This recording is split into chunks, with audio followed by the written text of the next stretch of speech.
Curso Realidad Social Peruana. Clase diferida sobre el tema El Perú ante un mundo globalizado. Semana 15. Parte 1. En esta clase diferida vamos a ver el tema de cómo se posiciona el Perú, básicamente entendido como el Estado peruano, frente a un mundo globalizado. Quisiera empezar recordando las características principales de la globalización. Las características principales de la globalización las señala en su texto Orlando Plaza, en el texto que ustedes ya leyeron para el primer control, el texto de la modernidad. En ese texto Orlando Plaza caracteriza los principales rasgos de la globalización, pero no estará de más recordarlo aquí brevemente. La globalización implica una interdependencia entre sociedades a nivel mundial. Claro, también implica interdependencia entre estados, y eso me faltó ponerlo aquí en el PPT. Es interdependencia entre sociedades y estados a nivel global, a nivel mundial. Cada vez los países están más interrelacionados, más implicados entre sí. Hay las organizaciones internacionales cada vez tienen más peso sobre los países. Por ejemplo, los organismos de Naciones Unidas cada vez son más fuertes, sobre todo frente a países del tercer mundo, como el caso peruano, ¿no? Pienses en el caso, por ejemplo, de resolución de fronteras, cuando se definió la frontera entre el límite marítimo entre Perú y Chile, que entró la Corte Internacional de Justicia de La Haya a dirimir, en el caso entre Perú y Chile, y dirimió la frontera marítima. La Corte Internacional de La Haya es un organismo de Naciones Unidas. También otro ejemplo que podría dar es la Corte Interamericana de Derechos Humanos, que es un organismo de la Organización de Estados Americanos, otro organismo internacional que ha emitido una serie de sentencias judiciales internacionales que el Perú ha tenido que cumplir. Entre ellas, por ejemplo, juzgar por segunda vez a Ismael Guzmán. También dio una sentencia para que se le diera un juicio con determinadas características a Alberto Fujimori, cosas de ese tipo, ¿no? Y el Perú los tiene que cumplir. También en materia de derechos sexuales y reproductivos, la Corte Interamericana de Derechos Humanos ha dado sentencias bastante interesantes sobre temas relativos a la anticoncepción y a la interrupción del embarazo, que el Perú tiene que cumplir. Como digo, se trata de sistemas internacionales que cada vez tienen más fuerza y que hacen que los países sean más interdependientes. También esto sucede en el libre comercio. No es solamente una cuestión de justicia internacional, sino también del comercio internacional. Los tratados de libre comercio, o TLC, que el Perú ha firmado, por ejemplo, con Estados Unidos, o con la China, o con la Unión Europea, hay varios tratados de libre comercio que el Perú ha firmado, nos obligan a cumplir una serie de cláusulas. Son tratados internacionales que el Perú tiene que cumplir, ¿no? Y cada vez el Perú está atado a más acuerdos de este tipo. Y no solo el Perú, o sea, no es que el Perú sea un país exótico, en general el mundo cada vez está más vinculado por este tipo de acuerdos, ¿no? Hay otros acuerdos más fuertes en los cuales se combina lo económico, lo político, los derechos humanos, incluso aspectos culturales, educativos, etc. El gran ejemplo de esto es la Unión Europea, ¿no? que es un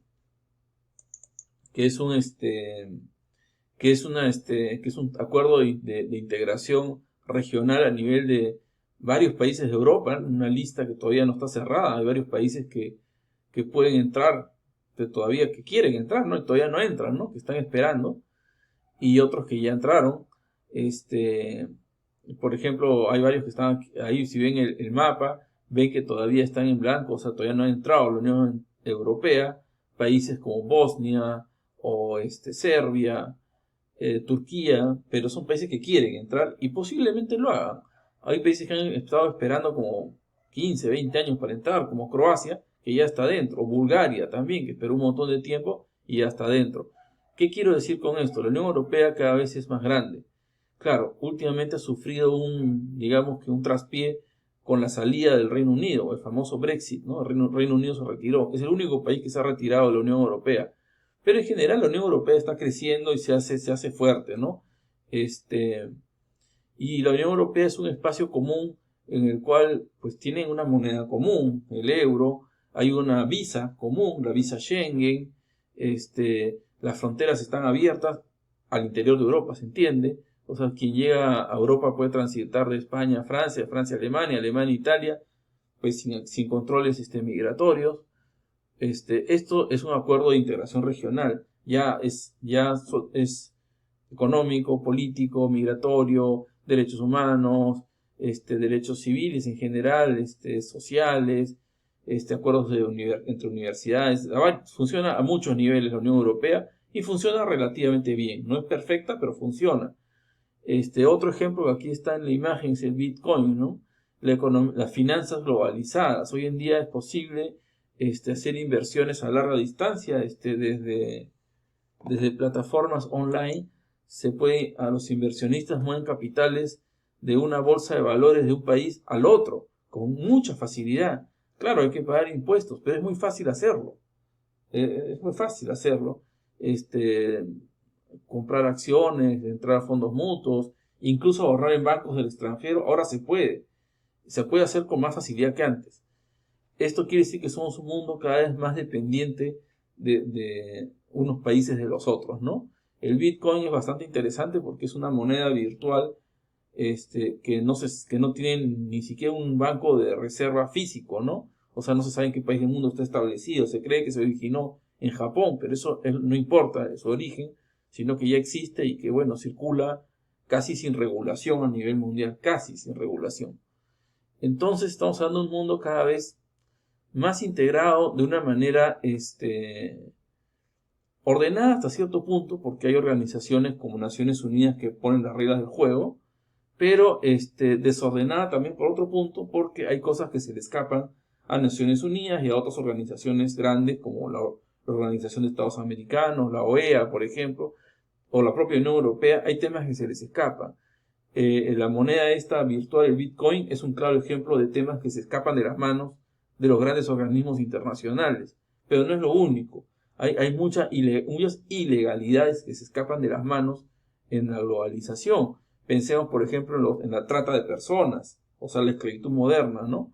Las redes de prostitución internacionales, o el narcotráfico, ¿no? Trata de personas, redes de prostitución internacionales, narcotráfico, temas que escapan a las manos de incluso del control internacional, ya no solo el control de los países. Entonces, la globalización contemporánea, como a lo que quiero llegar, es que tiene dos caras.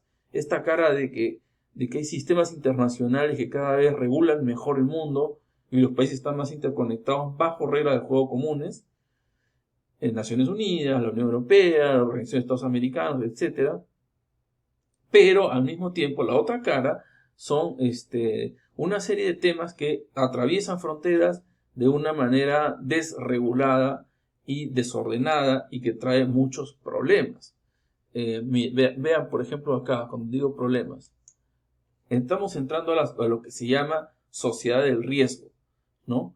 Que haya cuestiones incluso en fronteras con poca regulación, no por falta de voluntad, ciertamente, por parte de las organizaciones internacionales, ni por falta de voluntad de los estados, sino por falta de capacidad.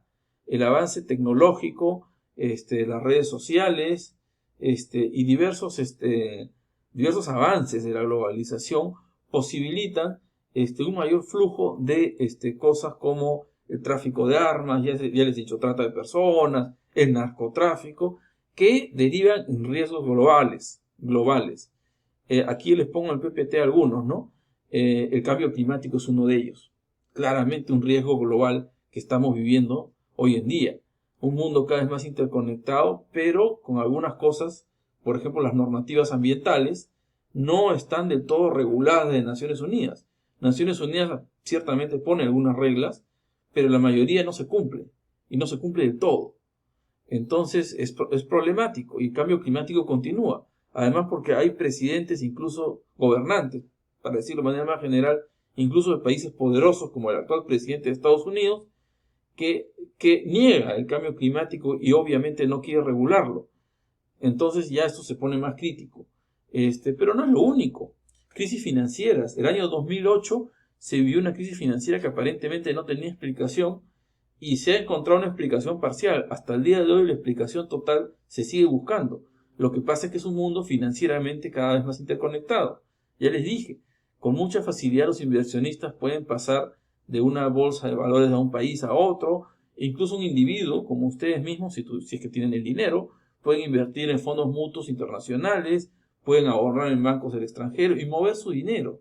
Ahora, grandes empresas mueven mucho más dinero que cualquier individuo en particular, y cuando hay grandes movimientos extraños que no son planificados, pueden suceder esto, crisis financieras internacionales. Sucedió una crisis financiera internacional fuerte el año 2008, sucedió otra un poco menos fuerte, un poco más atenuada el 2012, pero nada nos hace estar tranquilos. O sea, realmente podría venir otra crisis financiera en cualquier momento. Y lo peor, sin saber por qué, ¿no? Diversos riesgos informáticos, por supuesto. La sociedad está cada vez más conectada por redes, las redes tecnológicas, la internet, y trae un montón de riesgos. Cada vez hay virus peores uno que el anterior y uno no sabe en qué va a terminar esto. Hackeos, algunos de justicieros como Anonymous, por ejemplo, y otros de grupos que simplemente quieren hacer negocios ilícitos con información obtenida de manera irregular, ¿no? O sea, hay justicieros como Anonymous y hay otros que no quieren hacer justicia, solamente quieren hacer dinero de manera oscura, robando información o de plano robando dinero desde plataformas online. También hay muchos estafadores, por cierto. Guerras irregulares. El tráfico de armas hace que ahora existan grupos armados que no se atribuyen ni siquiera a un país en concreto. Piensen en los casos como Al Qaeda o el Estado Islámico, que no tienen un país en el cual sean exactamente ese país, ¿no? El caso del Estado Islámico, que opera entre Siria, Irak, el Líbano, Irán, opera entre varios países y no pertenece a ninguno. Y hace guerras irregulares, lo cual es terrible, porque cuando es guerra entre estados, no es que sea bonito, una guerra entre países es fea, pero se puede resolver cuando los gobernantes se ponen de acuerdo en la paz. Pero ¿cómo se llega a un acuerdo de paz con un líder de un grupo irregular como Al Qaeda o el Estado Islámico? Es muy difícil, porque para empezar los líderes son anónimos. Entonces, ¿cómo se va a negociar con grupos que además son terroristas internacionales? Es muy difícil, por no decir imposible. Naciones Unidas no tiene parámetros para hacer eso y los países, los estados no negocian con terroristas. Entonces esas guerras parece que van a incrementarse en el siglo XXI. Y por supuesto, algo que puse acá, esta diapositiva, créanlo o no, es de hace 3 años, y lo puse y no pensé que esto iba a suceder, pandemias. No imaginaban que iba a suceder en ese momento, pero sí, tenía razón Ulrich Beck. Ulrich Beck es un sociólogo alemán que diseña este concepto que él llama sociedad riesgo, un mundo cada vez en más peligro a causa de la globalización, e incluye en su listado de riesgos globales a las pandemias. Y sí, pues tenía razón Ulrich Beck, tiene toda la razón. Si cada vez hay más movimiento humano a nivel internacional, cosas como la que estamos viendo, grupos armados terroristas irregulares, o el calentamiento global, o el coronavirus, riesgos informáticos, diversos virus en internet, van a ser cada vez moneda corriente. Y lo peor de todo no es eso. Lo peor de todo lo dice el propio doctor Ulrich Beck, que es que interactúan. Todos los riesgos globales interactúan entre sí. Se interconectan y cada vez más. Para quien se lo esté preguntando, Ulrich Beck es sociólogo. Digo porque todavía está en actividad. Vamos a continuar esta sesión en una siguiente parte, ¿sí? Ahorita mismo.